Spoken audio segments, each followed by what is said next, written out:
এই বাবারি আজকের লোকটা বিরাট জব্দ হয়েছে, লাও লাও মুখটা গোজ করে বসে আর কিছু হবে না, চ্যালেঞ্জে হেরে গেলে মান সম্মানের ব্যাপার হয়ে যাবে। জয়শ্রী লিখেছে একদিন হাজবেন্ডকে দিয়ে রান্না করানো। বাবা রেগে মেগে রান্না করলে কি হবে, রান্নাটি দেখতে বড় সুন্দর হয়েছে। লাই আজকে তিনি রান্না করবেন লেমন পেপার চিকেন। প্রথমে 1 কেজি চিকেন ভালো করে ধুয়ে একদম বড় বড় পিস নিয়ে আসতে হবে, টক দই দিয়ে দিতে হবে, তারপরে একটা গোটা লেবুর রস দিয়ে দিতে হবে, তারপরে দিতে হবে গোলমরিচের গুঁড়া। এগুলো সব নিজের নিজের আন্দাজ মতো করবে।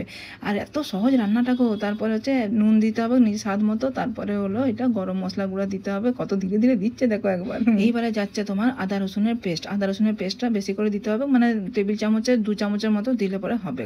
সবগুলোকে ম্যারিনেট করে 1 ঘন্টার জন্য ঢাকা দিয়ে রেখে দিতে হবে। বাবু সেটা ভুলিয়ে গেছে, মনে করছে বেটাকে নিয়ে বেরিয়ে যাবো, এসে পরে দেখবো রান্না বান্না সব রেডি হয়ে গেছে। হ্যাঁ, সেই গুঁড়ো যে বালি সেটা তো জানে না।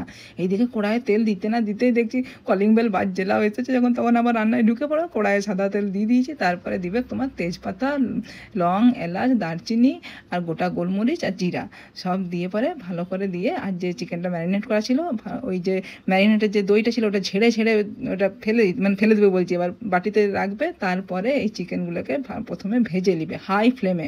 এটা অবশ্যই মাথাতে রাখবে, ফ্লেমটা কিন্তু হাই থাকবে। এই যে ব্রাউন কালারের মতো ভাজা ভাজা হয়েছে, ঠিক এইরকম করে ভাজতে হবে। এরকম ভাজাটা যখনই হয়ে যাবে, ওই যে ম্যারিনেট করা ছিল দইটা, সেই ম্যারিনেট করা দইটাকে আবার দিয়ে দিতে হবে। দিয়ে পরে লো টু মিডিয়াম ফ্লেমে 15 থেকে 20 মিনিট ঢাকা দিয়ে রেখে দিতে হবে। ঘেমে নিয়ে লোকটা একাকার হয়ে গেছে। আমি তুমি যাও, এবারে কিছুটা আমি তোমার হেল্প করে দিচ্ছি, মিলেমিশে করি কাজ, হারি জিতি নাহি লাজলাই। 1 চামচের মতো কর্নফ্লাওয়ার নিয়েছি, তাতে অল্প একটু জল দিয়ে ভালো করে গুলে নিতে হবে। যারা গ্রেভি খেতে চায় তারাই এটা করতে পারো, আর যারা মনে করবে যে না একদম ড্রাই খাবো, তাদের এই কর্নফ্লাওয়ারটা দেওয়ার দরকার নেই। খুব একদম ফুর্তি করে এসেছিল আমার কাছে বলতে যে আজকে রবিবার ছুটির দিন, তাহলে নান হোক আর চিকেনের একটা আইটেম হোক। আর সেই সময়তেই কমেন্টটা এসেছে, লে এবারে ফান্দে পড়িয়া বোকা কান্দের অবস্থা হয়ে গেছে।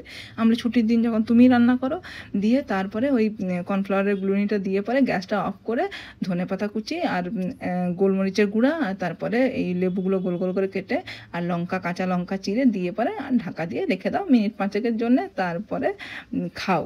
দাঁড়া দেখাচ্ছি তোমাদেরকে রংটা কি হয়েছে গো। হ্যাঁ, যতই লেগে লেগে রান্না করুক কেন, একটু যদি তুমি পাশে থাকো, সাথ দাও, তাহলে পরে কিন্তু রান্নাটি ভালোই করে। দেখো দেখি, ইহার লেগেই বোধহয় বলে যে প্রতিটি সফল পুরুষের পিছনে কোনো না কোনো নারীর হাত আছে।